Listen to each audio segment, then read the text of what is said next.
gak membasuh telinga ya Bu, sambil emotnya kayak gini. Aduh, ini maksud komennya gimana ya? Ini salah satu komen di VT saya yang membahas fardunya wudhu. Bayangkan yang saya bahas itu fardunya wudhu. Terus ada yang komen, gak membasuh telinga ya Bu. Dan ini bukan komen satu orang. Ada lebih dari satu orang, entah 3 atau 4 ya. Mungkin besok nambah lagi tuh yang komen kayak gini. Gini, ketika saya misalkan membahas negara-negara yang ada di Asia Tenggara, terus saya sebutin dong Indonesia, Malaysia, kemudian Thailand, Filipina. Tiba-tiba ada yang komen, kok Amerika gak disebut ya? Ya kan yang saya bahas negara yang ada di Asia Tenggara. Masa saya sebut Amerika? Di Asia Tenggara mana ada Amerika? Gitu. Paham gak maksud saya? Jadi ketika saya membahas fardunya wudhu, tentu yang akan saya bahas adalah fardunya wudhu saja. Tidak dengan kesunahannya. Kenapa kok saya dalam VT tersebut gak bahas basuh telinga? Karena basuh telinga itu sunnah. Atau bisa jadi nih, kebanyakan mungkin ya, di masyarakat justru gak tahu mana fardu, mana sunnah dalam wudhu. Wah bahaya nih kalau sampai gak tahu mana yang sunnah, mana yang fardu. Berarti gak tahu ilmunya dong. Gak tahu ilmu dalam beribadah. Maka dari itu kali ini saya akan bahas kesunahan-kesunahan wudhu. Yang sebelumnya kan saya bahas fardunya, sekarang kesunahannya. Biar gak kebalik gitu loh, mana yang fardu, mana yang sunnah. Sekarang, apa saja sunnah-sunnah yang ada dalam wudhu? Nih ada 10 perkara. Ini saya ambil rujukan dari kitab Fathul Qorib, kitab fikih madhab Syafi'i. Yang pertama adalah membaca basmalah. Ini membaca basmalah termasuk kesunahan sebelum wudhu.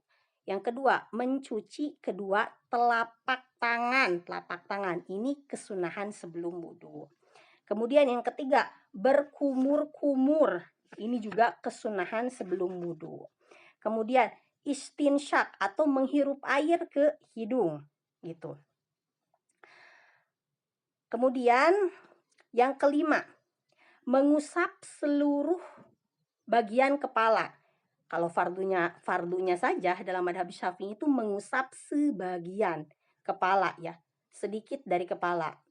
Tapi sunnahnya itu diusap seluruhnya ya. Kalau dalam madhab lain justru mengusap kepala itu wajib seluruhnya. Oke, yang keenam, mengusap kedua daun telinga. Nah ini sunnah mengusap kedua daun telinga. Dan diusap ya, bukan dibasuh. Kalau dibasuh ada aliran air, kalau diusap itu tidak ada aliran air. Gitu. Yang ketujuh, memasukkan air ke sela-sela janggut laki-laki yang lebat. Gitu. Kalau laki-laki janggutnya tebal, lebat, sampai gak kelihatan kulitnya, ketika kita pandang berhadapan gak kelihatan kulitnya, itu dia sunnah menyela-nyelai janggutnya yang lebat. Kalau janggutnya tipis bukan sunnah, wajib dibasuh sampai ke dalam kulit. Kemudian yang ke-8 adalah mengusap jari atau membasahi celah-celah ya, jari-jari tangan ataupun jari-jari kaki. Kemudian yang ke-9, mendahulukan yang kanan ya, mengakhirkan yang kiri. Jadi dahulukan kanan, akhirkan yang kiri. Dan tata caranya, kalau misalkan dalam basuh tangan berarti tangan kanan dulu 3 kali gitu. Habis itu tangan kiri 3 kali. Jangan kanan kiri, kanan kiri, kanan kiri. Nah, itu tidak seperti itu caranya. Yang 10, bersucinya, membasuhnya sebanyak 3 kali. Jadi disunahkan 3 kali, 3 kali, 3 kali basuhan. Yang ke-11, bersambung atau mualah. Mualah itu susul menyusul. Habis basuh muka, langsung basuh tangan. Secara susul menyusul. Itu sunnah. Tapi untuk orang daimul hadas atau orang yang langgeng hadas, misal orang yang beser, keluar terus pipisnya, udah gak bisa direm, seorang daimul hadas itu kalau wudhu wajib mualah. Jadi habis basuh wajah harus langsung basuh tangan, gak boleh diselangi oleh aktivitas atau jeda aktivitas lain gitu. Contohnya nih, contoh misalkan lagi wudhu, ketika basuh muka tiba-tiba ada tamu, assalamualaikum gitu. Lalu keluar nemuin tamu dulu, waalaikumsalam, ngobrol gitu.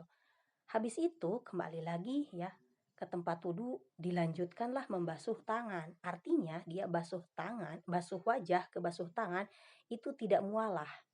Tertib sih, dia wudhunya tertib, tapi gak mualah.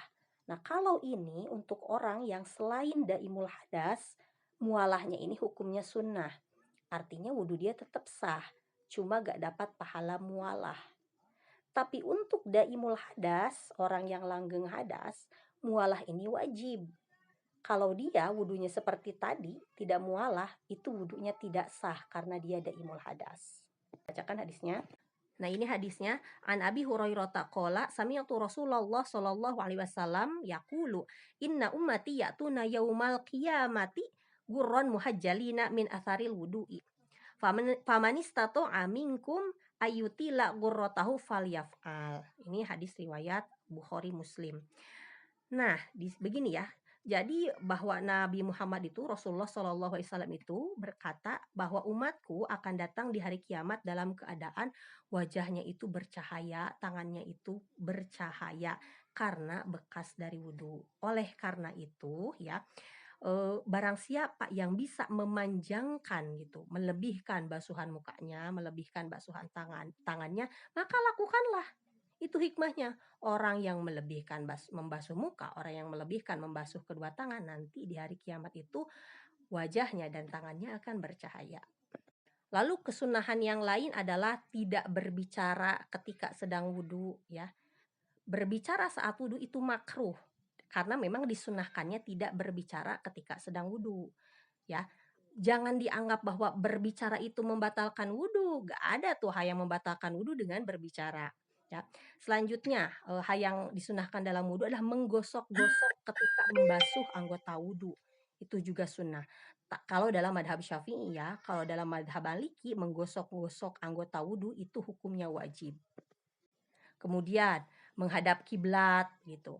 Kemudian tidak meminta orang dibasuhkan ketika wudhu, itu juga termasuk kesunahan wudhu. Jadi masih banyak lagi kesunahan-kesunahan wudhu yang lainnya. Sekian pembahasan untuk malam hari ini. Semoga bermanfaat dan mudah difahami.